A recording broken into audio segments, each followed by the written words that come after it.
I want to apologize to Iowa fans right now. Wisconsin dropping 0 points in back-to-back home games deserves shame. So when I rebuild the worst offense in the Big Ten, it's Wisconsin that we're using. I won't stop this video until they get their first national championship, and as a Colts fan who is very thankful for Jonathan Taylor, we'll be focused on winning with a run-heavy team like it used to be. I think it'd be pretty fun as well if I was stuck using Iowa's playbook until we won that championship. And I started off this rebuild just looking for some running back prospects since we're going to focus on the running game. Unfortunately, Dalton Kiesel doesn't like our playstyle because of how bad Wisconsin has been, so he locked us out. And then quarterback Josh Pfeiffer did the exact same thing. He had 91 speed. He eventually chose Ohio State, but we didn't even have our opportunity to recruit him. It's not the complete end of the world though, because there is one player on Wisconsin's team I'm excited about, Dylan Jones. He is star development. He was a former 4-star recruit, and this running back is going to be able to get even better throughout his career. If we're going to be running the ball all the time though, the freshman's not the only one that we can lean on, so eventually we'll have to find some more running backs to put on our board. For now, we're trying to build up our front seven on defense and our offensive line. We're just getting a lot of those types of players. Even though we don't know his speed, I think a thumper like Kevin Greenlaw, since he's an athlete, could be a great user. Junior Wofford's one of the only skill positions we're going after. As a receiver, he's a gadget. For all we know, he could turn into a good running back for Wisconsin, and our first commit was linebacker Paul Huff. By the time that we made it a little bit more into the season, catching up to where the Badgers are sitting at in real life, we have 7 commits. 3 of them are going to come from Wisconsin. Only one of them was a 4-star, but we're putting a lot of faith in Major Papo. And by the time that you all are going to see this rebuild, they would have also played the Ducks. I think it's safe to assume that the Badgers are probably going to lose that game. Luke Fickell might even be fired by the time this goes live. But where does all of that leave us for this rebuild? Well, for starters, Junior Wofford committed, so there's another 4-star that we might be able to use on offense. It looks like Ohio State is going to edge us out for a linebacker, which is completely fine because players like Kevin Greenlaw have 0 competition. And sitting at 2-6, what I'd like to do with these final few weeks is figure out if we're able to make it to a bowl game. Now, I am very aware that that is a tough task, especially since we're about to have to face off against Indiana after this game. But there really isn't much else to go for in this first season since they've started so horribly. And our opening drive has been incredible. Guess what we should be able to do?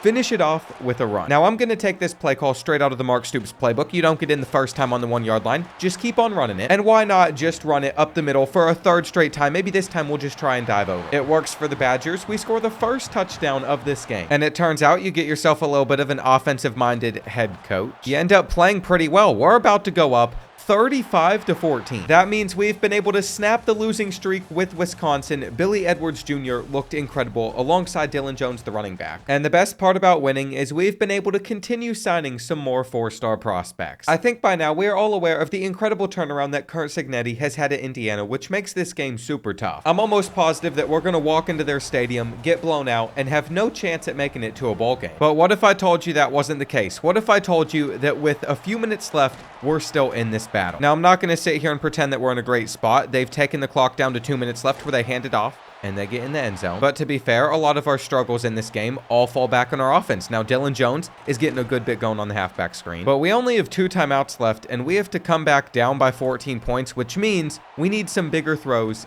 down the field. We're also going to have an issue when it comes to the quarterback position next year. Billy Edwards Jr. is graduating, and so are our top 4 receivers. We're going to have to use the portal quite a bit. We keep the drive alive, but we need to score faster than this, and they just read us like a book. What a terrible read from Billy Edwards Jr. Not on me at all. You all know that I'd always read a defense correctly. I would never make a mistake like that. Okay.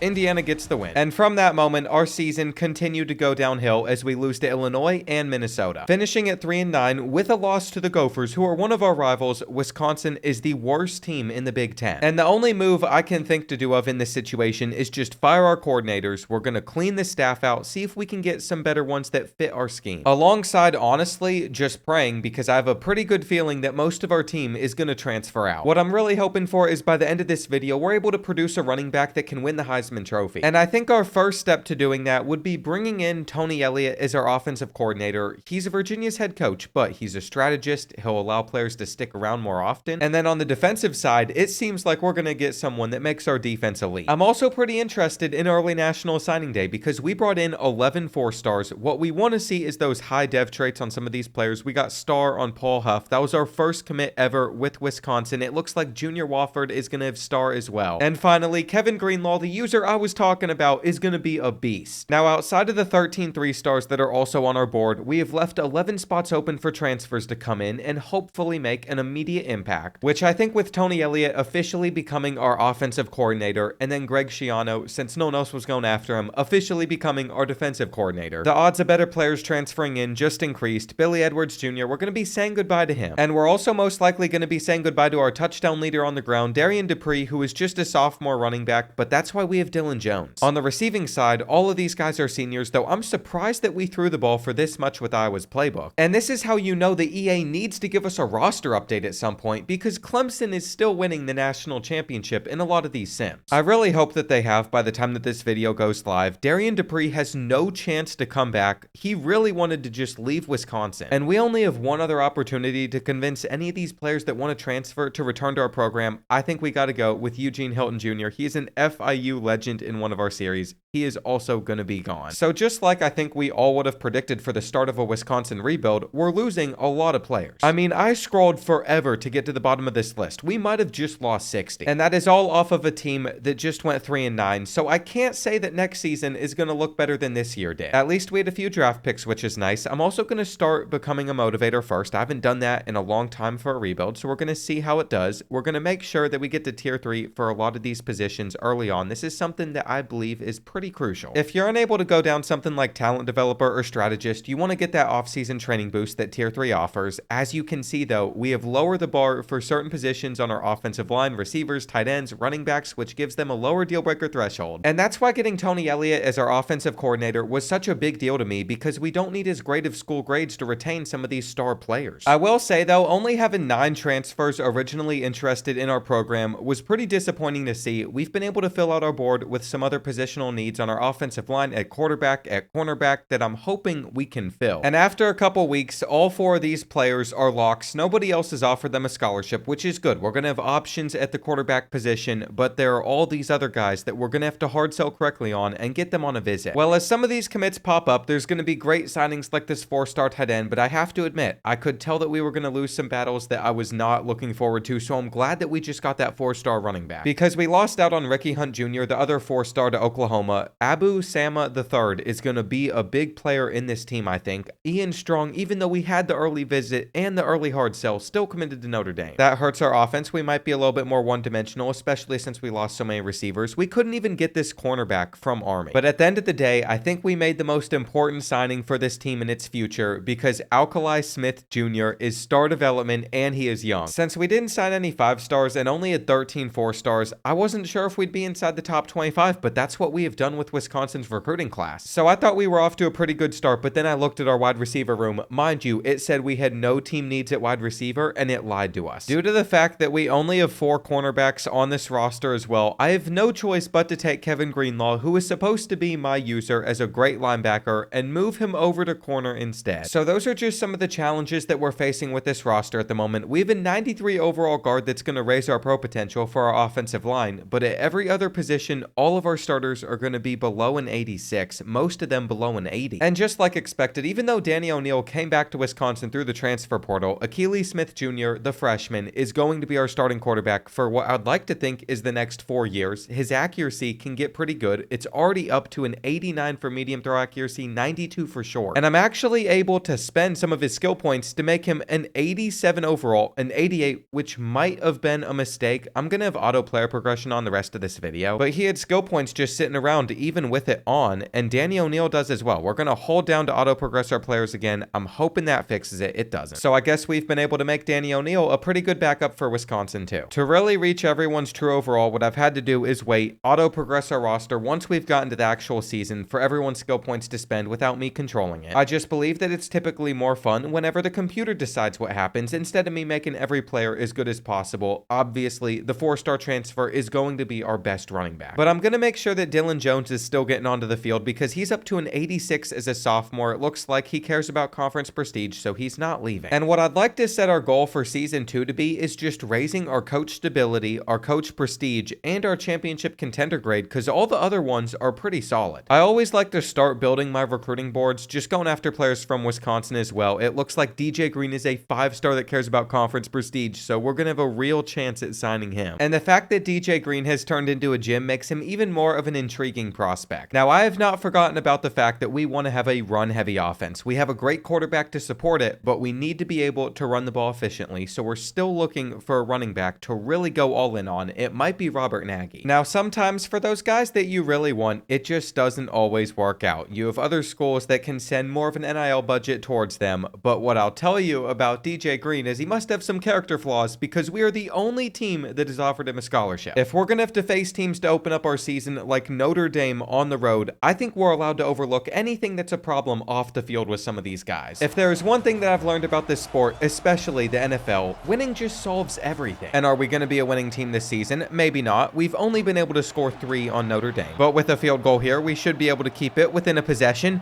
and it's going to doink straight off of the post. Now, bringing in Greg Schiano from Rutgers, he has come in and done great things with our defense in just a year, especially when you consider the fact that we don't have that much talent on that side of the ball at positions like cornerback, but our offense is lacking. To be fair though, Akili Smith Jr. is a freshman playing a road game at Notre Dame. His receivers are just not catching the football, and Dylan Jones gonna get this halfback screen on 3rd and 16 for like 2 yards. I think this game is over whether we pick up this 4th and 12 or not. And this offense is already unbearable, which is why we have a lot of rebuilding to do. The nice part about our schedule is we do have a get right game on there immediately after, so we can bounce back, getting a positive result in the win column, though Pittsburgh is coming up before we start our 9 conference games, so we don't have any other easy wins after that one. I would like to think though that our only win this season isn't gonna come against just an FCS school. So as we simulated against Pittsburgh, the hopes were high, but the result was not what we were looking for. We only rushed for 111 yards on the ground. Keep in mind, that was with 43 carries as well. There's only one running back, and it's not Dylan Jones that's been doing well for us. Abu Sama III, he is 4.4, but it could be better than that. Now, you could argue that part of that blame needs to go on our offensive line, which is why we're still recruiting them, but we guessed a hard sell incorrectly, and I don't think that we're going to have a good one. With some of those school grades that I wanted to target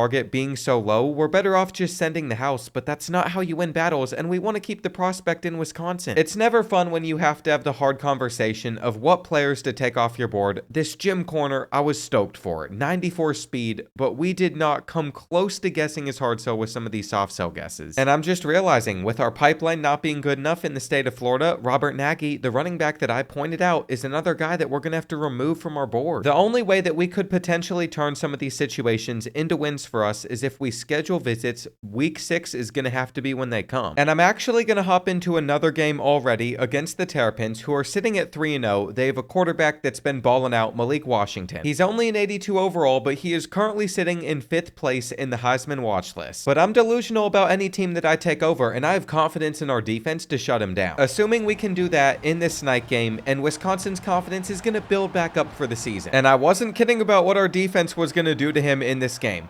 Currently, we're in a position where he just has to send it up on a 3rd down to end the quarter, but we're going to be able to get the interception out of it. We probably shouldn't have taken it out. Matthew Traynor was just extremely excited, and if we hold on to this lead, we're going to pick up that win over Maryland. We've been able to control the clock, even if we haven't broken off a big run. And the longer that we keep the ball, the more that it just breaks apart the Terrapins. We really do need to get better at getting some big runs going for this team, though. But I honestly think a lot of that just comes back to what our blocking looks like down the field. Now, like I said, after that turnover, we were going to work the clock, and it took us this long to reach the end zone. Our transfer tight end holds on to the football, and this has been a dominating win. Now, granted, Maryland's not the toughest undefeated team that we could face all year, but that result felt like an accomplishment. I can just tell some of these battles still, we're not going to win. I have to be smart about where we spend our hours. You can see that we have 2 5-stars, not just one, that are at the top of our board. DJ Green is basically a lock. We can pretty safely say that we already have his hard sell and everything, so I don't think anybody's going to take him away from us. But David Anzalone is a completely different story. He only has 86 speed, but he's a contact seeker, so he's ready to just run through dudes. And surprisingly, that win over Maryland has bumped up our championship contender to where we can start to hard sell on prospects again. If it's not just going to immediately drop though, what we're going to have to do is go on the road and beat the Bruins. And I can tell from this screen right here, that is not what happened. We're sitting at 2-3, though at least only like 7-8 guys want to leave. But a 20-point loss is pretty brutal. We still have not been able to establish a great running game on the ground. And coming up, we have that very important bye week where multiple recruits are going to be on a visit. We're going to be playing at Purdue, which should be a free win for the program. And our first signing is going to be James Granger on the edge. Since he's a Wisconsin native, that's exactly what I'd expect out of him. I swear, if we lose to the Boilermakers, we are just going to continue to spiral. But guess what? Guess what happened? We lost to Purdue. We lost to what is truly the worst team in the Big Ten. I only have Wisconsin as the worst team in the Big Ten for this title because it's great for YouTube purposes, but Purdue is actually awful at football, and they still beat us with 186 yards on the ground. We couldn't win. I don't get it. Our defense has played well most of the year, and the second that our offense clicks, it just doesn't play well. It has now come to that point where we have to swap out all these hard sells back to send the house, because if we don't, some of these Wisconsin 4-stars are not going to commit to our school. We were gaining almost nothing on them. And you know what? It is time for us to make a statement. We lost this game 37-0 last season. We are going to hop in and make sure that we don't lose another game that we should. But before we hop into that game, a word from today's video sponsor, Vuori. I've told you all that I love their clothes, and nothing about that has changed. Their Ponto joggers are still the reason I wear pants while filming now, and when I attend college games in person, you can catch me wearing them too. They are just that comfy, but it makes sense why. Vuori is all about designing clothes for movement, built for life, and obviously, the joggers have been my favorite piece. But their Stratotech tee is soft, lightweight, and perfect for lounging around while watching football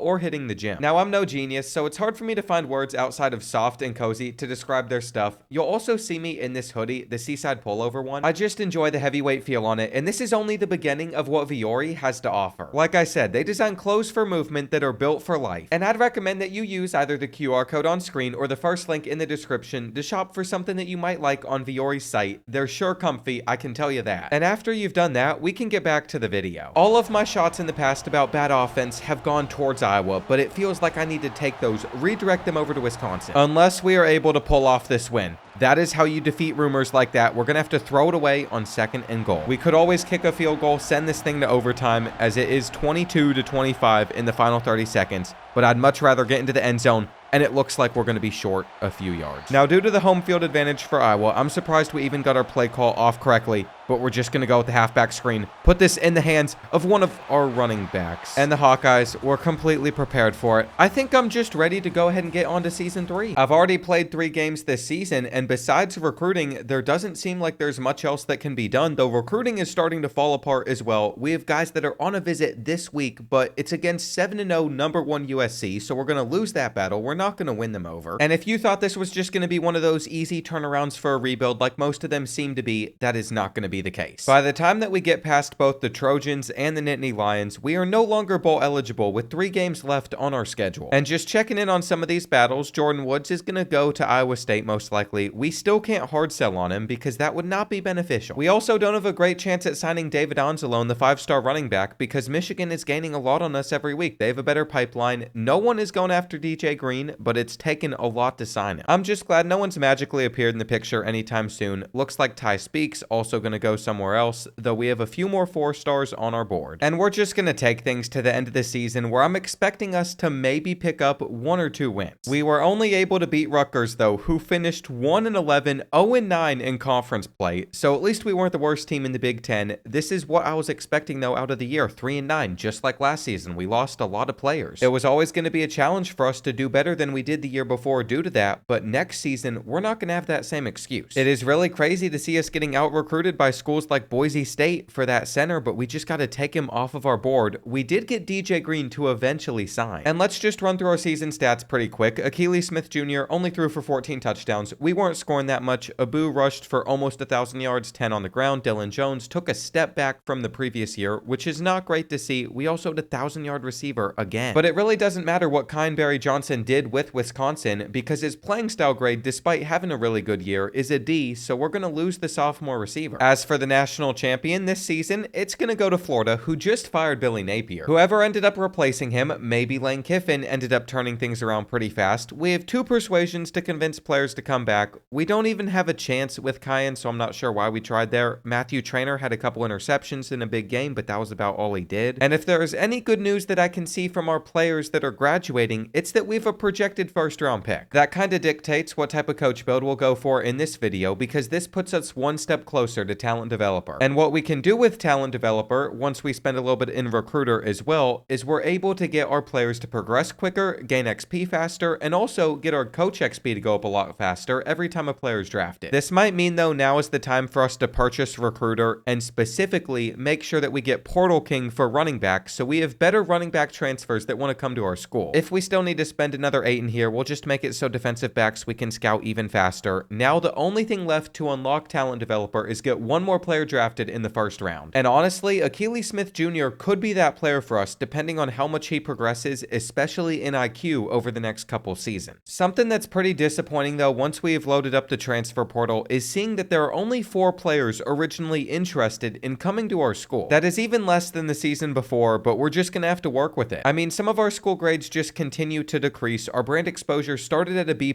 it's now a B-. None of the 3 that I wanted to raise this past season went up at all. And for the high school prospects that we hadn't been able to close out a battle on yet, unfortunately, outside of the one corner, you're gonna see that we're falling behind on the guard. Illinois was able to take this power rusher, and we're also not gonna get Doug Franks. Even a week later, we're not able to close out on a 3-star guard. That's just another player that we're gonna have to take off of our board. For the transfer portal guys, I think we got 4-star running back CJ Hester. We've seemed to do a good job at that position. But for the rest of these players, we're just gonna have to wait one final week to see if they choose us or if they choose somewhere else. I feel like Wisconsin is not an easy sell at the moment to most of these players because we can bring up tradition, we can bring up history, we can bring up what an amazing place Camp Randall can be to play at, but we've gone 3-9 the past 2 years. Evidently though, a lot of these players just wanted to be a Badger. Besides Riley Pettijohn, we can't hate on that decision. He wants to serve our country, respect to him of course. Everyone else though has chosen Wisconsin. And the most important thing, the dev traits in this class, DJ Green, the 5-star linebacker, is an elite dev player. I don't know why no one else pursued him. We got elite dev on James Granger as well, so 2 monsters from the state of Wisconsin. And we're not done either. I was able to save our receiving corps, which has been awful, with Christian Jordan, who is star development, and Ryan Milton, who is elite dev, both of them being freshman transfer receivers. With our 27 signings, Wisconsin's class won't be as rated as highly as it was the previous year. It's going to be number 33 in the country because we only signed 5 4-stars and 1 5-star. But forget the ranking, I almost feel like this class is better anyway. The only thing I regret is I didn't even get us a 3rd QB. I just realized though, we signed Dasmond James as one of our transfers. He's a senior who is 98 speed. We're going to see what he looks like as a running back, only an 84 overall. He's going to stay as a receiver. He's a useful signing either way, but I'm so disappointed just seconds later because James Granger, the edge that we were so pumped up about with his elite development as a freshman, cares about pro potential, so he's going to leave us. There's nobody on this defense unless training results just go crazy that's going to get drafted. And that is just so unfortunate. Maybe Tyson Ford can go on to the NFL as an 88 overall, but I think it's going to be too late anyway for us to save the other kid from transferring out. We got a +10 on Ryan Milton, so I'm pretty sure he's only got a couple seasons with us before he declares early. And even Achilles Smith Jr. could be gone after this year as a 92 overall. If we look at our running back room, Dylan Jones 89, we got a couple 88s as well. CJ Hester was the kid that transferred. So it's feeling like we should be taking a leap forward, but there's also a lot of positions where we didn't improve much at all. All I'm really asking for is we just have a decent season. It'll help out a ton for recruiting in the future. You can see our schedule. Pittsburgh's on the non-conference again, but we don't have Notre Dame. Our Big Ten schedule gets easier and easier as the year goes on. But we have a really difficult start that could affect some of these players that we might be able to get in recruiting. Looking at the state of Wisconsin, it seems like there's only 1 4-star, no 5-stars this year, and he cares about playing style, so this is risky for us to put hours into. I think a lot of this might change just a few weeks from now, but this is what we have for our board, at least at the moment. There are more 5-stars on here than ever before. 3 of them were in first place for Quinn Capps, who I don't think was the best. He's a backfield threat. I don't love the archetype, 87 speed, but we still have to try and get him, and if Colorado State is the opener, we should be able to send. Now, it was an extremely close finish, 24-22, which seems crazy for the roster that we have, but we came out on top, and I think it's only right we hop into our our next game against the Panthers because we could beat a top 25 team and then we have an FCS school after them, so we could start the season 3-0. I mean, if everything goes to plan, we would have already won as many games as we've won the past 2 years, just a few games into the season. And the cool thing about our offense is it's no longer as one-dimensional. We have good receivers, a good quarterback, and of course, great running backs. We're about to punch it in. And one thing I want to get into the mix for our team in the future is letting our quarterback get on the ground and run it in sometimes too. Unfortunately, that was one of the best moments that we've had in this game due to Pittsburgh's defensive line. They've made it very challenging on us to move the ball, and we're about to throw a pick. Akili Smith Jr. needed to get that ball there half a second sooner on 4th and 20. What are we doing? Why did we not just make a play on the ball? Our freshman tight end just completely sold. We should have picked that one up. I mean, with a few minutes left, we're doing our best to just work our way back into it and power through. But we should be in a different position. On 3rd down, we shouldn't have gone with man-to-man coverage. That leaves us with one more chance to get them off the field. And they're throwing it instead of running it, which is interesting.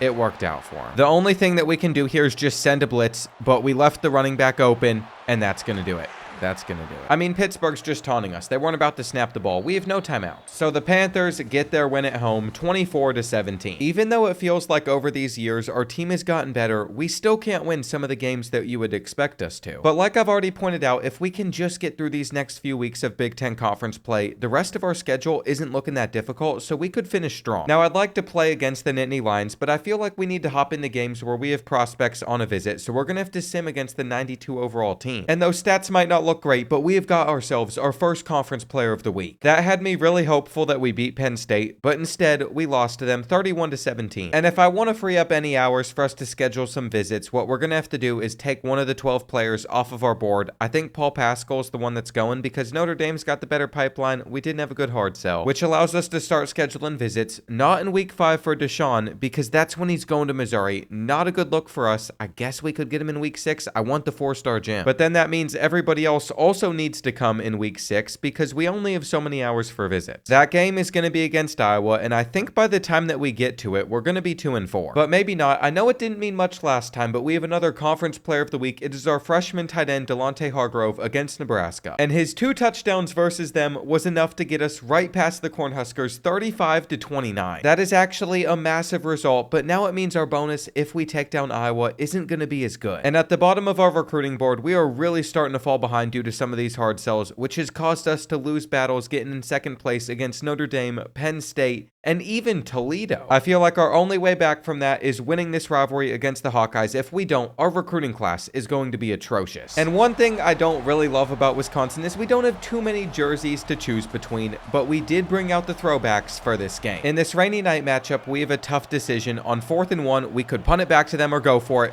I thought we might as well go for it. But they were able to stop us, which is not good news since we are only up by 3 points. They just have to throw it up on 3rd down, though.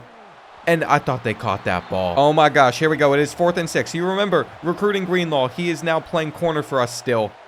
And I see a tight end open over the middle. It's out of reach. It's out of reach. Well, Iowa is in field goal range, so they're running the football, trying to milk some clock. And they're probably just going to continue to keep it on the ground, which they do, getting them a 1st down. I've come prepared for this play, though. We're going to send everybody and stop them. I can't believe it just worked out that way. It looked like they were about to walk into the end zone. We have a jet touch pass. No, it's a fake. Easy. Easy touchdown. That means our offense has got to help us clutch up in the final minute. Akili Smith Jr. completed that one for about 5 yards. Was it worth it?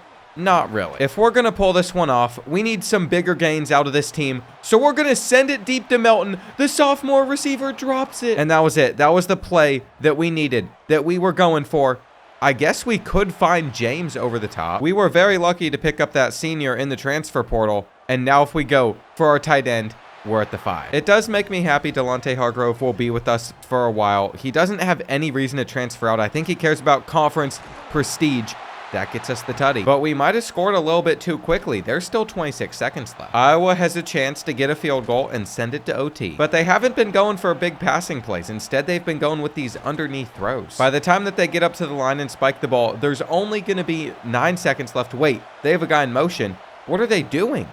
They're running out so much time. I mean, don't get me wrong. It is great news for us. There is nothing that we needed more than a win in this game. Can we get the pressure? No, they get the throw off. Not far enough. And Camp Randall helps us get a win over Iowa. So we got the rivalry trophy. We got the recruits happy. But is it going to be enough for them to commit? That's the real question. Deshaun Gravel does. He is the 4-star athlete linebacker. Absolute monster we got out of him. We have 5-star Quinn Capps as a running back. And just another signing, a corner this time, is huge. Although it doesn't show up in our team needs, defensive back is one of those spots where I wanted to get some more talent into the room. We're only losing 11 seniors at the end of the season, which means we don't need that large of a class. But if there's one thing we need to do, it is find a quarterback that we might be able to lean on in the future. Miles Swaim is a gem. It's the best that we've been able to scout so far. Terrence Bolin looks very similar. We have a couple gyms. I'm probably going to recruit them both. Looking at these two, these guys suck with 80 throw power. They're just never going to make the cut. But the problem with these two quarterbacks is they both care about championship contenders. So if we don't finish out the year well, then they won't be interested. I should also note, we already hopped into as many games as I can in the regular season. We've played 3, so we have a lot of simming to do. And this is where we just have to trust the roster that we've been starting to build. I'm seeing another 5-star commit though. And since we had him on a visit, it means that we were able to take down Northwestern 14-12. Not a great game from our offense, but all of these final matchups are pretty winnable besides UCLA. If we take a quick look at the conference standings, I highly doubt we're going to see ourselves in the Big Ten championship, but this is much improved from being at the bottom with schools like Purdue. And if we just take a quick peek at our recruiting board again, we're just reminded that we've already gotten our 2 5-stars. We got a corner. Toledo did beat us out for a receiver. Then we had an athlete go to Penn State. We had one go to Notre Dame. It's okay. It happens. With a Week 8 visit win though, both of these offensive linemen have come closer to committing. Now, I don't think our hard sell is going to be enough to pull off both of them, especially since we can't do anything more than send the house on Dalvin. But we're doing our best. Our board continues to expand. We have more hours to allocate, so we can put more players on here. And a position I sometimes forget to recruit is punter, but not this time. I am not going to let us have like a 50 overall punter. We're going to find someone that cares about proximity to home. If we take a look at our next matchup, Michigan State is just a 74 overall. They've struggled really in the last like 5 years. I remember when I was growing up, they used to be pretty good at football. And I was going to say it's beneficial to us that they're not at the moment, but they took us down. They beat us in overtime, so they're clearly okay. We ended up getting 142 yards on the ground out of Dylan Jones, and it still wasn't enough to take down the Spartans. But honestly, I think one of our issues is Achilles Smith Jr. is a pocket passing quarterback, and he's getting like 10 to 14 carries a game in this playbook while he only has 77 speed. I think we just need to get somebody a little bit quicker. If we're looking at both of these gym quarterbacks, they're not the fastest in the world, but it could upgrade over time. Texas A&M wants one of them. And Penn State is going to get Dalvin, but like I said, we got one of the 2 offensive linemen. That's all I can ask for. We're about to sim to the end of the season. We know that we're most likely not going to finish 8-4. We'll probably lose another 1 or 2. But you know what? I'm okay with it because we beat UCLA, which is the biggest shock since we lost to Illinois and Minnesota on the road. We're 6-6, so we're bowl eligible. And although I would have loved to win all our rivalry games, I would have loved if we took down the Gophers, I am very content with this season. Now, we are struggling a little bit with recruiting. Like I told you, we were always going to lose out on that guard. Some of these 4-stars I threw on the board at the end of the year, we're getting caught up to by these bigger programs, or I don't even want to say bigger, but by these better schools that are performing better on the field.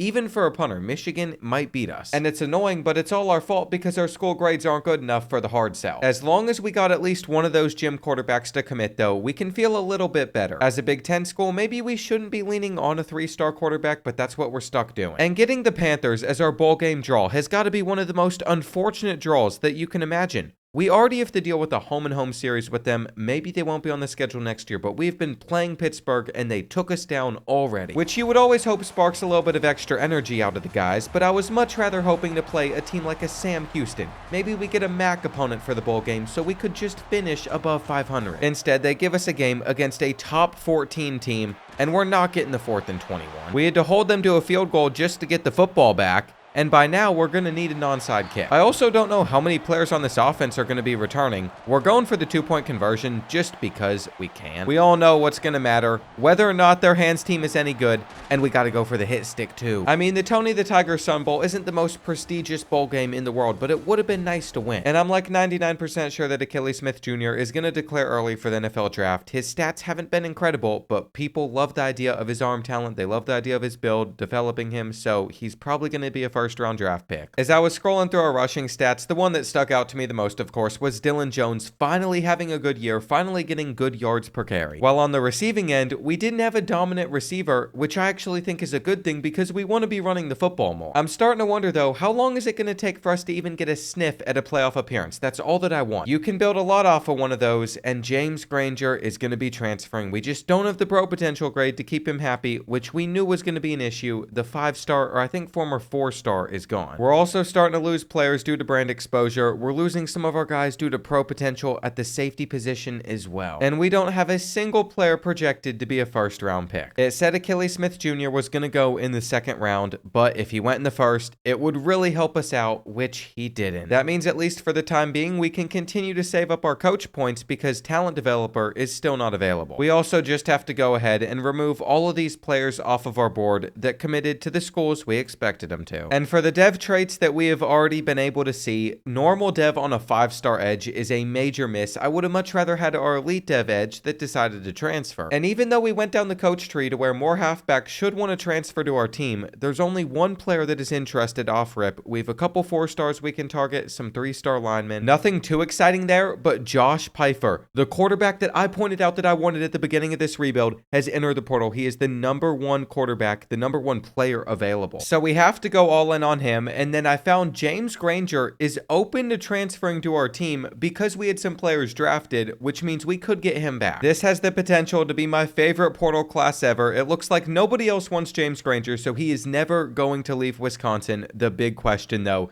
is, do we have a chance at Josh Pfeiffer? And we're going to have to guess his hard sell correctly next week. As we just snuck into Josh Pfeiffer's top 5, what we currently know is he cares about playing time and he cares about brand exposure. So that actually tells us more than I was expecting. The problem though is there are still 3 different hard sells that it could be. So we're going to have a 33% chance of guessing. I think after seeing on one of the 3-star quarterback transfers though, that this is what his hard sell was, we're actually going to adjust my guess. It was originally going to be Star Search, but I've tended to notice that the same positions will have the same hard sells. But if that ends up being a massive mistake, at least we signed James Granger back on the team with his elite development. I'm very scared to scroll up and see what the feedback is. We jumped up to 2nd place on Josh Pfeiffer, but I don't know if it's going to be enough to beat out Notre Dame, because our hard sell grades aren't good enough, and that was with the visit. This is going to be very frustrating, especially if we end up losing by this much on a bar. And that almost has me overlooking stuff like for every season in this rebuild, we've been able to sign a 4-star transfer running back. We're also going to pick up a 4-star transfer defensive tackle, but these are not the names we want to see. What really stinks is I think we could have gotten Josh Pfeiffer if I just stacked the complimentary visits better, but as you can see, we actually finished in 3rd place because I didn't put him on a visit with any receivers. There were none that wanted to come on a visit that week. For all we know though, he could enter the portal again. Ben Watt is the quarterback that we picked up. He has impact development, while the other 2 that we signed have impact and then star on Miles Swain. Just the fact that we had our opportunity at Josh Pfeiffer was enough to give me some life again, getting us the 13th best class. We were pushing for a top 10 one though if we signed him. And headed into this season, it is so hard for me to keep us as a run heavy team whenever 3 of our best 5 players are all receivers. It looks like 4 of our best 7 are all receivers. But Dylan Jones is now a senior. He was able to get up to a 90 overall. At quarterback, Ben Watt, the transfers, a 79 with 77 speed. I'm not sure if he's going to be the starter, but after seeing the rating of the 2 true freshman quarterbacks, he is going to be. He has tactician bonuses, bringing him up to an 81 overall. We're going to look at his accuracy. I was expecting it to be pretty rough, 60-60. That is just so gross, especially when we have somebody like Ryan Melton, who is not only 6'4", but he also is 98 speed. So we should be just thrown up bombs to him, but I'm not sure if we're going to be able to. He also has abilities like Platinum Press Pro and Platinum 50-50. So I'm really hoping that he ends up becoming a 1st-round pick for us. We have Nebraska and Ohio State on the road to open up conference play. We have to play Oregon this year, Michigan, Indiana. It's going to be a tough season, but we're the highest overall that we've been so far, a 92. And even if our coach school grades haven't been improving, at least championship contender is trending upward. And we even have a 5-star that we can recruit out of the state of Wisconsin this year, so that's always nice to see. I mean, I think it's a guarantee that we're going to get him because Boise State is the only other school that's offered a scholarship. They don't have a pipeline in Wisconsin, while we have a tier 4. And for the rest of our board, some of these guys are already interested. Some of them are just some long shots, but we can talk through a couple. I can't say quarterback Chad Sandler is my favorite quarterback prospect I've ever found, but he is 87 speed. And then Darian Gage is a 91 speed elusive bruiser, 4-star gym, so those are just a couple other prospects that we're shooting for. I think more importantly than anything else though, winning games this season, making sure we continue to take a step forward. And if we're going to retain all the talent that we've been building up, if we don't want them to transfer out, this is going to be crucial. As you can see, 5 guys want to leave due to brand exposure. I figured after we took down Utah 42-36, even though we had less total yards of offense, we could win our other 2 non-conference games and get straight to Big Ten play, but Marshall beat us by 3 points, who is still undefeated. Then we bounced back against an FCS school. So as we head into this game against Nebraska, the battle for freedom, where I want us to come out on top, we're in a tough spot because if we don't, we fall to 2-2, and it's just going to be setting us up to repeat what has been happening the last few years with Wisconsin. Nebraska is a top 25 team, and on the road, we know that this place won't be easy. But we have to play this game, and even if we get held to a field goal, that is better than nothing. Maybe we should just go for it on 4th and 5 though, get super aggressive early on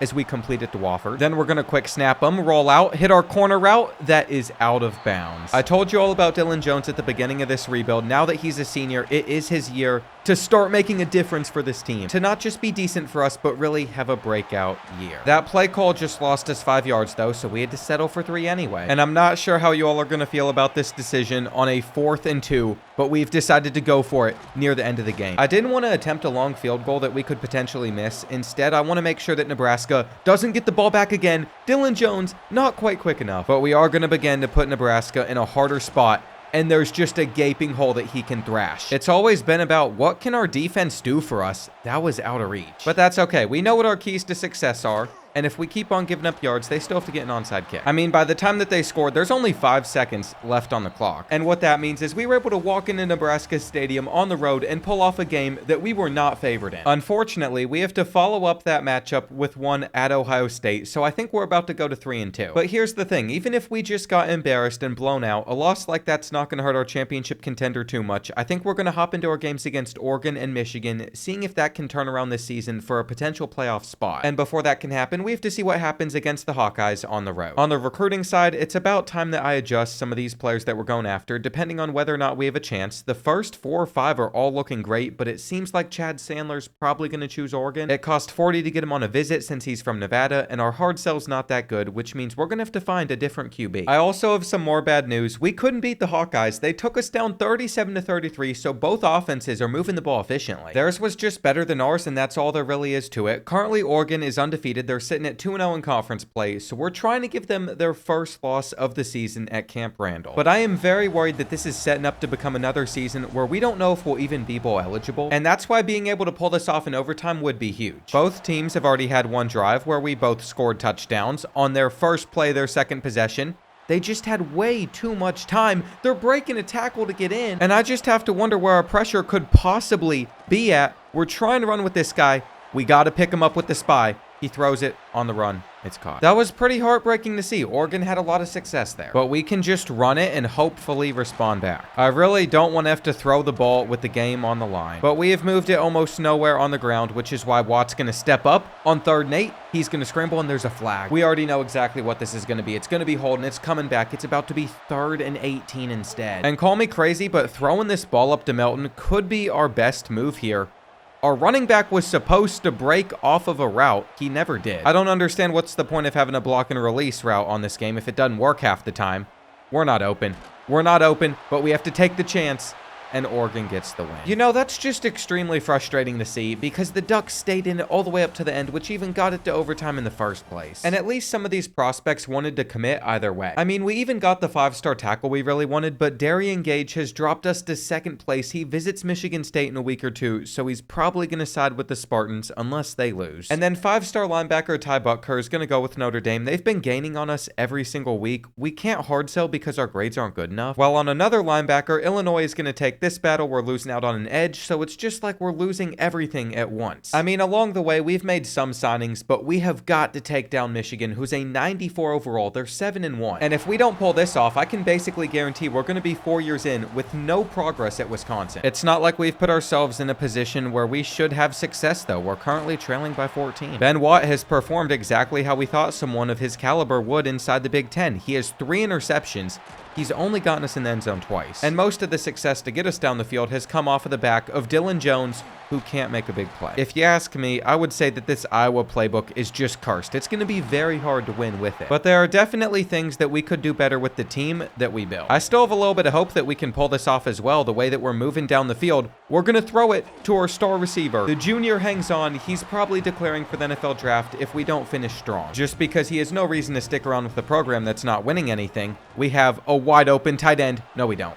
No, we don't. We can still get the ball back at least, but we just missed him. We missed him. Michigan's going to run away with it, literally. And I'm actually excited that I'm about to hop on a plane to Miami, where I'm going to the FIU game, because I can just take a step back from all the failures we've had so far. Our championship contender grade is currently a D, so both of the quarterbacks we recruited last season are just going to leave anyway. I don't think they were going to develop well. Their accuracy skill caps looked awful when I checked it out, and I'm pretty fed up. I don't think there's anything else that I can see that's going to be positive from this season. Just take us to the end. Well, we beat Northwestern 42-0. We also beat Indiana again, so we finished 6-6. We're getting our chance to win a bowl game. Even if Darian Gage chose Michigan State, even if Butker chose Notre Dame, we knew that all of these decisions were coming up for some of these players. And what's so weird about some of the guys that we're still recruiting is all of them have been receivers, even though our offense is based around running the football. At least there's a decent chance that we win a bowl game and we finish the season above 500. It didn't seem like it would be possible, but that would be a step up from our previous year. And the Heisman Trophy winner went to an Ohio State receiver, but this is not important. What is important is who our bowl game matchup is against. It's going to be Boise State. I would also like to point out that Enrique Mercado, one of those receivers, has elite development. We have star dev on one of the linebackers. Those are the 2 dev traits that you really want to look for. We got star on 2 offensive linemen. We don't get anything higher than normal on the 5-star from Wisconsin. But I still like the way that we're building this team, trying to get our offensive line right, and then we always find that 4-star transfer running back to help us out in the portal. Ideally, we can just continue to keep that streak going, but I don't know what the future holds. Now, in a rush to make sure that I don't miss my flight, here we are in the final 2 minutes, all tied up at 14. All we're looking to do is get a field goal out of this drive and end it as Caps, the 5-star freshman, gets a carry. I've had to make sure that he gets a little bit of playing time because he was threatening to transfer out for not getting enough. And that run right there wasn't really his fault. We're going to see what he can do when it comes to catching passes. He didn't get many yards there, but now on 3rd down, we're going to throw it. We've held on. That's all we want. Boise State is out of timeouts, so we're just going to settle for a field goal. And to finish above 500 for the first time in this rebuild, the kick is good. Although I feel like our roster should have been able to go better than 7-6. I fully understand that Ben Watt wasn't the best quarterback to lead us. He had 15 interceptions, so he's just been turning it over at all times. On the ground, Dylan Jones got injured at one point. He only rushed for 700 yards this season. River Peppers also stepped in. I think he's going to want to transfer out in a second as well. Now, Ryan Milton is someone we'd love to keep around for his senior season. He's a 93 overall, so he's probably gone. Notre Dame ended up winning the national championship over SMU. If the Mustangs can get there, we can get there eventually. Ryan Milton is a projected 1st-round pick. That is perfect news. It looks like we're going to lose our gadget receiver as well. But I think the most frustrating thing is just watching some of our best players hit the transfer portal. I think we're going to be able to go after them since our brand exposure grade isn't that low, so we're going to have a chance to get them back during that transfer portal period. But we just lost a lot of players, including some of the seniors that graduated. I truly had high hopes for Dylan Jones, but he never turned out to be that player that we thought he would. And luckily for us, we now have an opportunity to develop guys better so that doesn't happen again. Apparently, in a recent patch, EA has made it not as overpowered, but we still want to unlock talent developer because we just had our 2nd 1st-round pick. And all of this stuff is extremely expensive. We've worked on our defense to make sure the younger guys progress quicker. We're also going to make sure our running backs progress a little bit quicker, but we really need tier 3, which just makes some of our guys gain XP even faster. If we're ever going to get the most out of talent developer, though, we have to level up a lot more. And I've really got to make sure that I don't miss this flight. So once I get back from Miami, I can start to build out a recruiting board and see what prospects we have our best chance at landing. Now, I feel like I've done a pretty good job with this transfer class so far. There's been a big emphasis on getting more offensive linemen in here. I think we're going to have plenty for the rest of this rebuild. There's also a 4-star tight end that wouldn't be the worst in the world. In the previous week, I missed on River Pepper, our former running back's hard sell, so I don't think we're going to get him back over Notre Dame, but he's on a visit. it, and basically, I just put a bunch of other 3 stars too. We're starting to reach that point in the rebuild where most of the high school prospects that we've recruited, if they didn't transfer away, have gotten very good. So signing as many players as we did, including 2 quarterbacks, I probably went a little bit too over the top. We did lose a couple battles though, like Rice and Central Michigan were able to get those 3 stars. And then River Peppers chose Notre Dame, while Josh Telfort chose Illinois. It's okay though, because besides Enrique Mercado, we found ourselves another elite dev receiver with Elliott. That is just a major signing. And look at what I just found for our defensive line. We have 2 freshmen, one of them with star dev, one of them with elite. I'm not sure what to really think of this team though, because I feel like our offense is worse than it's been in previous seasons. We got Ben Watt at quarterback as an 85 overall, but our running back room doesn't have a 90 overall plus. We couldn't get that 4-star transfer. And then some of our receivers, specifically the ones that we got out of the transfer portal, ended up jumping 9-10 overalls, but they're still not above a 90. Here's the thing though, at those positions, we have no seniors. On this team in total, we only have 13, so as long as a lot of our guys don't transfer away, next year we could have a very special roster. And I almost need to make sure that we don't sign too many high schoolers so we have room to continue using the portal. I will say, I think this is the first time I've ever had a board in this rebuild that doesn't have a single player from our state. We also found 2 5-star gyms, but both of them are tackles, so we don't need more offensive linemen, but we're going to go after him anyway. I also want to point out Nicholas Hawker because he is a quarterback that only us and Boise State are going to be going after. They might have the pipeline advantage, but we could very well still win that battle if the hard sell is good enough. We're about to open up the year playing at Cal, and we just survived against the Golden Bears by 3 points, plus beat an FCS school the following week, which means by the time that we're getting to our matchup against Colorado, who is winless, we are sitting inside the top 25, and I can't remember if we've made it to this point before in this rebuild because it's literally been like 3 or 4 days since I've filmed. I'm just jumping straight back into it. I know that we haven't had too much success with Wisconsin. It looks like we're about to be able to hard sell on some of these 5 stars though, and I got most of the hard sells correct on the 4 stars on our board, but even if we did get them correct, some of these players like this receiver right here with a perfect hard sell, we're not going to be able to get because Michigan has a visit soon and the pipeline bonus, which is why I removed him from the board, and we're going to start scheduling players for week 5 against Illinois. I'm not sure if we're going to hop into that game or not, but first we have to sim against Colorado, and it's safe to say that our offense still is not looking very good. We did rush for about 200 yards on the ground, and we beat them 24-3, which means our defense played incredibly. I have some bad news for quarterback Nicholas Hawker though, because our offense has been so terrible, and one of his 3 hard sells is playing style. I don't think we're going to be able to beat out the Broncos. I mean, if there was a position that I really wanted to get right, we don't have a future for currently, it's probably quarterback, so that is disappointing. We're going to sim this one too. And that has led to us picking up our first commits, including Quincy Daniels. It was only possible because we beat the Fighting Illini, though our brand exposure is currently down to a C+.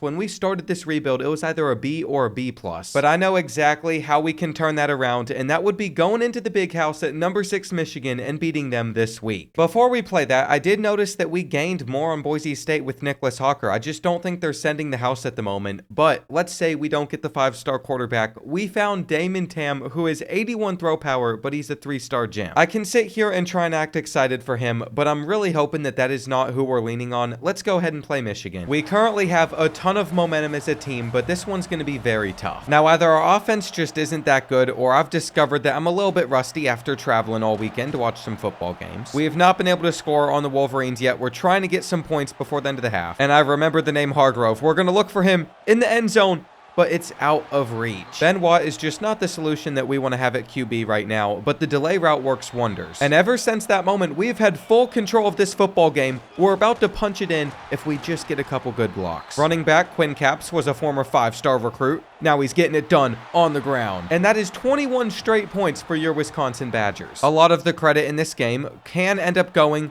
to our defense, but they haven't closed it out yet. And we need them to make a mistake as they get down inside the red zone. They have a check down who is just wide open. They're probably going to hand it off here too. Nope, they drop back to throw it. That is not going to go in, but we're going to need to pick up multiple first downs, and there's our offensive line going to work. It feels like we've done a really good job with it and just keeping it improved. We fumbled for a few yard gain, or at least I thought we did. It is 3rd and 10. Looks like they could stop us, but Ben makes a great throw on the run. The Wolverines are down to just 1 timeout left. They're also going to have that 2-minute warning. So we're going to mix in a wide receiver screen. Lacumbo is kind of open underneath, but ultimately we're going to have to pick up a 3rd and 10. it looks like we might have our backup tight end that they swat away. He did have the positioning, he just didn't make a play on the ball. I feel like if we had our starter in there, it could have been a completely different story. I'm not sure where Delonte Hargrove was, but they're just going to throw this ball up. Preston has a chance to make a play on it. He gets the interception, and Michigan is not going to have a chance. Let's just go down here.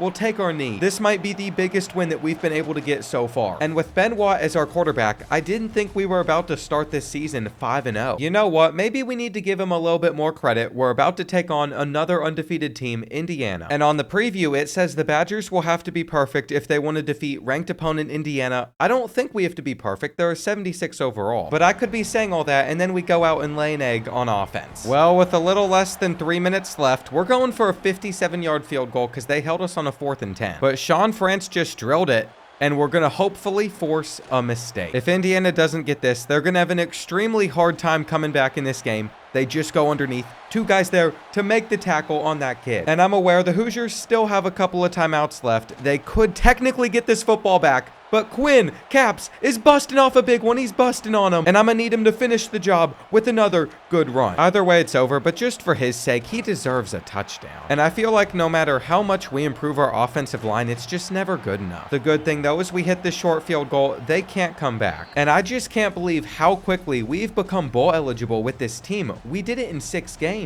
I might have been out of town for a little bit, but I have not forgotten that it used to be a struggle for us to get Wisconsin here. And I think we're just gonna sim against the Hawkeyes since we can only hop into one more regular season matchup. Depending how many players commit this week, I'll know whether or not that was a mistake. We only saw 2. And sure enough, we gave up 40 points while only scoring 18. They improved to 6-2. They're not even ranked yet. We still got Oregon and Ohio State on our schedule. But that just set us back a little bit. We're gonna fall to number 17 and 3-1 in Big Ten play. It also means that even though we could close out on a corner like Rashad Lloyd, who's gonna be great for us, we did lose a battle to Michigan. I think that was a long time ago, and there's other ones that we're probably not going to close out. So I think you can understand why I'm annoyed. We have to sim a few weeks. Let's just get it over with. I cannot believe that we lost to Iowa. It has hit me, though. We're still in a battle for a 5-star quarterback, so we had to pause that sim for a second. We are in 2nd place on Nicholas Hawker, and that's even with him visiting against Maryland, where we were able to win 45-21. That visit was not moving the needle on any of these other prospects, though. Boise State, I guess they won their Week 11 visit, and his hard sell still wouldn't be any good, so we just need to draw out this battle as long as we can. Besides him, there are 2 other 5-stars, the gyms on the offensive line at the top of our board, but we just don't have the pipelines in those states to compete. So I highly doubt that we're going to actually be able to stay in 1st place. We have to face off against number 2 Ohio State. They're undefeated. They're a 99 overall. And I think if we somehow pulled off this upset, we would have a spot in the college football playoff. But we were very harshly reminded throughout this game that we're just not at the Buckeyes level. I mean, even if we somehow got that onside kick, there was absolutely 0 chance of us coming back. And I can't even guarantee that we're going to be able to beat Minnesota to end the season. It's not like Ben Watt wasn't making mistakes. He had 2 interceptions in this game. The 4 touchdowns helped lead us to a 49-14 win, though. And that is enough for us to finish in 7th place in the Big Ten. We've also accumulated some coach points, so we can go down talent developer a little bit farther. We can make sure our starting players all gain XP faster on our defense. But having a season like this means some of our young players with a lot of talent are still going to want to transfer. I have even more bad news as well that you're about to see after we notice that Ohio State's quarterback wins the Heisman Trophy. We lost out on the 5-star QB to Boise State. And that's after being so close to taking this battle to the offseason. We're going to have to take him off of our board, though we did somehow close out on one of these gym tackles. It also looks like Damon Tam has star development. We have made 9 signings. We've left room for the transfer portal period to help fill in some more holes. There is going to be 1 player with elite. I typically don't get too excited, though, for offensive linemen like that. I am surprised that we score more points than Kansas because most of our opponents we don't outscore. But I guess that is just a sign that the Badgers are improving. I mean, I can tell you all straight up, we would have no problem finding more success if we were in a conference like the Big 12. Not that they're a bad conference or anything, but they are weaker than the Big 10. I mean, we handled Colorado earlier in the year. We're handling the Jayhawks in this bowl game, and there was never a moment in the Rate Bowl where I thought we might lose to them. What I actually care about the most, though, is how Ben Watt's stats are looking. Does he want to transfer out? He's going to be with us for his senior year, and I don't think we're going to find someone better in the portal, so that's actually pretty important. Quinn Capps can also return since Garrison Flynn got injured. Or maybe it was Antoine Stubbs that did, since he is the highest overall running back. On the receiving front, Christian Jordan just went over 1,000 yards. Kenyon Lacombo had 10 receiving touchdowns. Delonte Hargrove only 400. I was really hoping our star tight end got a little bit more action than that, but it wasn't the case. After the Buckeyes went undefeated and won the national championship as well, our loss to them doesn't seem as bad. They were just really good this season.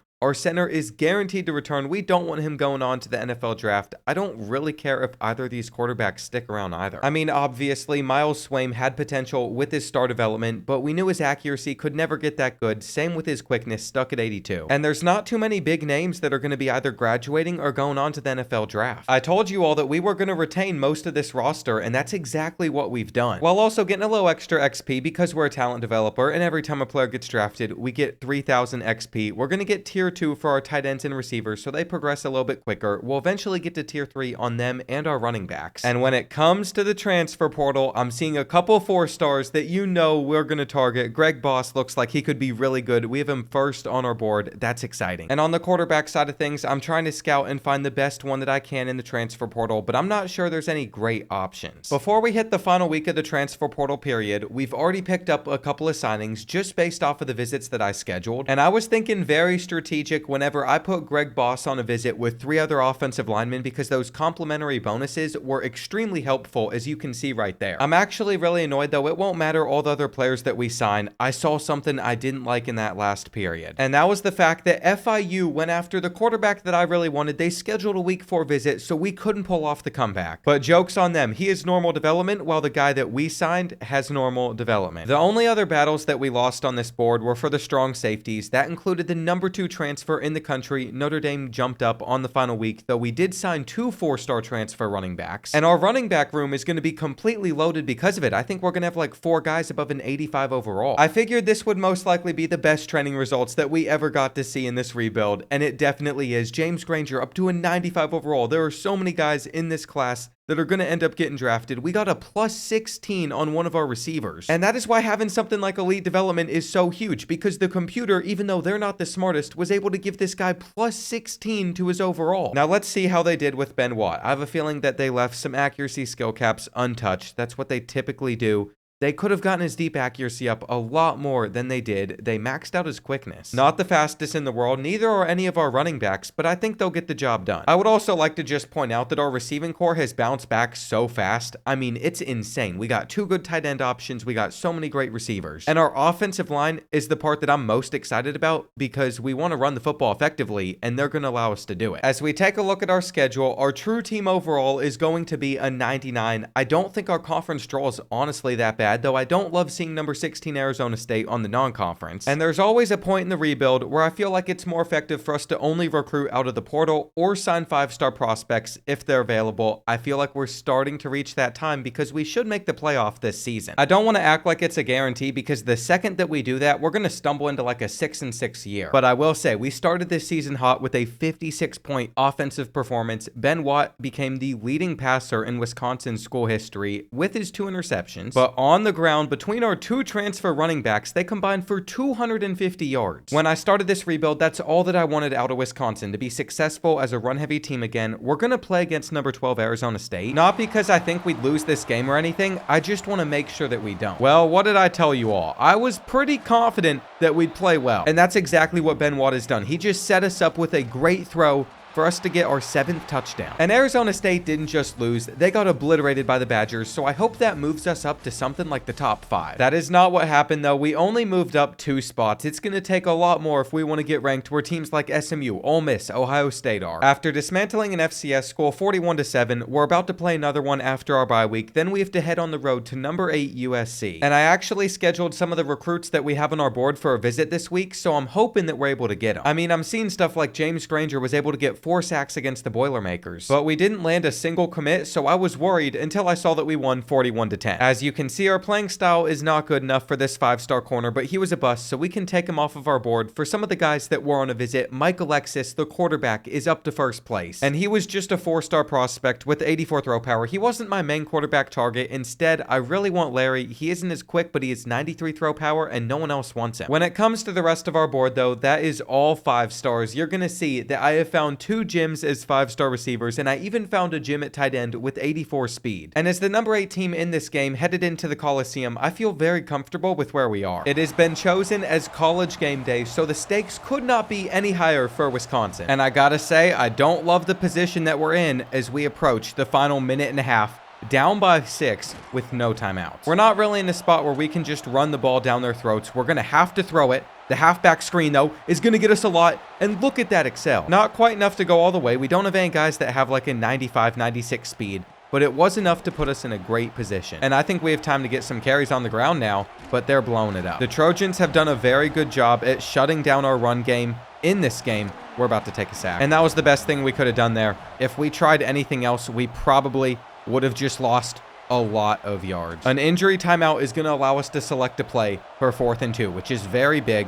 We're going to run back one of my favorite ones, but they got off of the edge immediately. And there is a lesson that we can take from that. Do not roll out into pressure. There was no reason to roll out. If we just stood in the pocket, I think Ben Watt would have been okay. I mean, that is definitely not what we wanted there. We did get a 5-star receiver from Wisconsin to commit, but I think we have like 4 road games in a row, and hopefully Rutgers doesn't take us down the same way. Well, it's safe to say we didn't underestimate them because of how bad we beat them, though Northwestern gave us a very close scare the week after. And since I can only hop into one more game this season, we have no choice but to sim the rivalry against Nebraska. It looks like Greg Boss was able to step up for a massive game against them, though. And this is by far the best our offense has looked any season of this rebuild. We're actually getting a ton of yards and putting up a lot of points. For how well we're playing on the field, though, I think you're going to see that we're losing quite a few battles to Notre Dame specifically. They already took this 5-star away. They're about to take away that edge. And then they also got John Funk, the gym tight end. We're even losing to Duke for a receiver, which is just wild to me. Lots of battles that we're not going to be able to finish, but we did finish on Larry, which is great. Like I said, if there was somebody that I wanted to be the future of this program at quarterback, it was him. And I think this is the lowest amount of players that have ever had a deal breaker with us, with 2 of them being playing time just because we have so many good running backs. Now, if we take a look at the current Big Ten standings, Ohio State, they are still undefeated. At this point, I think they've won like 24 straight games. There are a lot of teams that have one loss, so it's going to be hard for us to get to the conference championship. But here's the thing, if we could just get through these last 4 games, only picking up 1 more loss, we would be a playoff team. With a 38-7 win over Penn State, it's feeling very possible because what we're probably going to do is sim against Oregon as well, then hop into our road game at Iowa just because I don't want them to spoil our season. And typically that is what rivals do best. We also picked up Moses Beckner, who was a gym 5-star receiver. Duke is still going to have the best chance to get this kid. And for the remaining 5 stars on our board, maybe we weren't ready to go after only 5 stars because we lost basically every battle. I'm really not too worried for what the result of this game might end up being because again, 2 losses, we are still a playoff team. And we finally got the offense back that we know and love, that we've had to deal with for all these seasons, but it was still enough to take down the Ducks. I gotta say though, if we end up putting up 13 points again any more this year, we don't deserve that playoff spot I was hoping for. That is just pitiful. We have a bunch of teams all tied with 1 conference loss, including USC, but they have the tiebreaker over us. And at this point in the video, we really shouldn't have any problem against the Hawkeyes, but if we end up having an issue, it's all on me to blame. I will gladly take on that responsibility for this team if it means us getting our playoff appearance. And I'm really just not used to us controlling games the way that we have versus the Hawkeyes.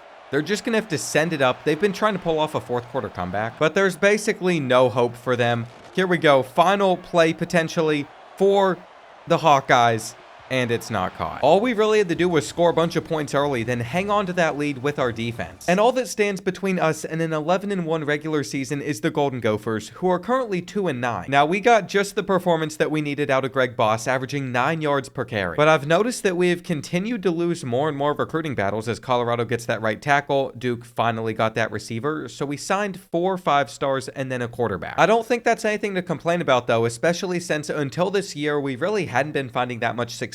The Trojans win over us is going to keep us out of the Big Ten Conference Championship. But I actually think that's okay because with the way things are setting up, we're going to have a 1st round bye in the playoff. In fact, as we head into this week, I saw that we were number 2 in the country. CJ Harper won the Heisman Trophy, 1,800 receiving yards. Florida has a really good guy there. which means our running backs must not have had that crazy of stats. But I will say, even if I never expected Ben Watt to be in the Heisman conversation, with some of the performances Greg Boss was having, I guess if he would have had more yards, he would have been in that Heisman conversation. And I'm actually really glad that we're going to get a couple of bye weeks because he should be extremely fresh for the playoff. We've also gained enough coach points to start spending a little bit more. Our starting running backs, receivers, and tight ends will all gain XP faster. Next up, it's going to be our quarterbacks getting that, which I'd say we really need since we just brought Larry in. His dev trait is going to be star. That is perfect for a QB. We have elite on the 5-star defensive tackle. We have elite on Moses Beckner, his receiver. And let's take a quick look at this bracket. We're either going to be facing SMU or Tennessee. If it was up to me, I really don't want to face off against the Volunteers. Their offense is hard to stop. Not saying that SMU's is not, but I think we'll have an easier time against them. It looks like they put up 55 points on the Volunteers, though. Either way, for making it this far, we knew we were going to have to face somebody that was going to be tough. It looks like we are averaging less points per game than them, but we're scoring 39, which is more than enough for me to be happy. I will say, though, the fact that SMU is a 94 overall offense, that they're a 90 overall on paper, really scares me because typically they're like an 82. You know what, though? Our defense has showed out. We're kind of just running around and disrespecting them on offense as well. We might as well just send this one up where we have the step. And we're still on our feet. We're in. I think in this game, Greg Boss truly proved his worth, not just through the air, but on the ground as well, where he has thrived. And for all the buildup that we had to this matchup, it wasn't a big game. We just cruised into a semifinal matchup against the Tigers. And even though they got a first-round bye just like us, they didn't win the SEC championship. I gotta say, though, with their dominating win over Florida and the Heisman Trophy winner, I'm kind of concerned for how this could unfold. But I guess if we end up losing, it's not the end of the world because we should be back here season after season. I don't know how it didn't click during the offseason, but we have actually built a super team. We are really good. I mean, I think we're going to end this first half with a touchdown, Boss on the ground. Though Greg is just begging his offensive line to give him some better blocks, and that is what they have done. You know, whenever your defense is this good, it definitely makes a massive difference. And I'm just going to start testing some stuff out that we can use in the national championship. That's on my user. The onside kick should go to us. They're still down by 3 scores. And just like our last game against SMU, there was never a time where I was really concerned. I go into it expecting the worst, but then we end up being all right. And it just hit me that Ohio State finally had their winning streak snapped at 29 games when Georgia took them down, but then Georgia only put up 7 on Michigan. Part of me wishes this was the Buckeyes that we were getting to play because that would be the ultimate challenge. They have been so dominant over the last couple seasons, but this gives us a great chance at winning it all. And on paper, at least, we're favored to beat the Wolverines. I think we're going to get the first points of this game. We just got to make that kid miss. It was so easy. There really is no way to describe Greg Boss besides the best portal addition we've ever had, because in just the first half, he is a rushing touchdown and a receiving one. With the way our defense has played recently, I was thinking that might be enough for us to win, but no, they just had the most fluky touchdown ever. Like, what am I supposed to do to stop that? It's frustrating, but they still got a pass for the 2-point conversion. And we better get our running game going on the ground again, which is exactly what we're starting to do. Ideally, they'll just really commit to stopping Greg Boss, and then we can beat him over the top. Only issue is it is now 3rd and 8. Our slant should be there. And it is. I really wasn't a big fan of Ben Watt. I never thought that he could get us to this type of position, but he's progressed better than expected, and he's led this team to a spot where we're about to be in the end zone. It is Greg Boss once again getting things done. And we all know how massive a stop could be on 3rd and 5. Looks like they got a lot of guys underneath, but we got a hand on it, which was about the luckiest thing that could have happened to us because they were open. Unfortunately, though, I do think we're going to have to give it back to the Wolverines as we go down. And it got me thinking, what if we decided to send a blitz of our own at some point? They threw it over us. Oh, well, here's that blitz that I was talking about. They break it. They break the tackle so cleanly, and now we got to get over there and hit them. James Hillis really just had to keep the Wolverines in it. But here's the thing. They're just going to hand it off again, which we're all over. And I don't think you understand how great our defense has been. This is it, 4th and 1. I really don't think that they're going to run, but they did. And we're all over it. We're all over it. I don't care. Michigan has 3 of their timeouts left. It's basically done. They know it too. They're just going to have to start getting extremely aggressive, but that should do it. If there is one player that gets a lot of credit for this national championship, it's Greg Boss. If there's one side of the ball that's going to get a lot of credit for carrying us here all season, it's obviously our defense. But I mean, this whole team had to work together. We hadn't had an offense that was this successful our entire time at Wisconsin, and that's what got us over the edge. With 23 rushing touchdowns on the ground from Greg Boss, this was just a perfect season all around. We played the Wisconsin football I wanted. And I know this is going to look like we had a ton of draft picks, but there were actually players like Jeff Boss that have returned returned for another season instead of just going on to the NFL. The final shout out that I want to give is to Ben Watt, because when he transferred in from Southern Miss through 15 interceptions, I thought it was cooked, that there was no chance he could lead us to a title, but he has done that. He even had 4 rushing touchdowns. And that really felt like the best way for this Wisconsin rebuild to end. If you made it this far, leave a like on the video, check out some of my other content. I appreciate all of you all.